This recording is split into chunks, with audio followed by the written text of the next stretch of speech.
তোমার নাম কি? কিনতে হচ্ছে দার্শিয়া। কি বললা? কিনতে হচ্ছে দার্শিয়া। বই কিনতে আসছো? হ্যাঁ, কয়টা বই কিনছো তুমি?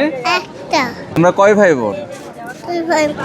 আপনার বাচ্চা যে দিয়ে একরোখা হয়ে যাচ্ছে, আপনার বাচ্চা হয়তো বা এই পরিবেশগুলোর সাথে মিশছে না, তো এই ছোট্ট মানুষটা বইমেলায় এসেছে।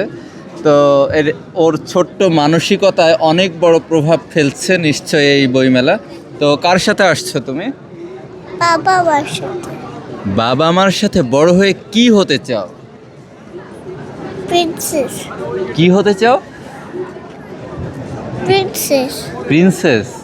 প্রিন্সেস কি করে? কি করে? আর জানি না। জানো না? ওর ছোট মনে অনেক বড় প্রভাব বিস্তার করছে এই বইমেলা নিঃসন্দেহে। তো ছোট মানুষকে মেধা বিকাশের জন্য নিয়ে আসুন বইমেলায়।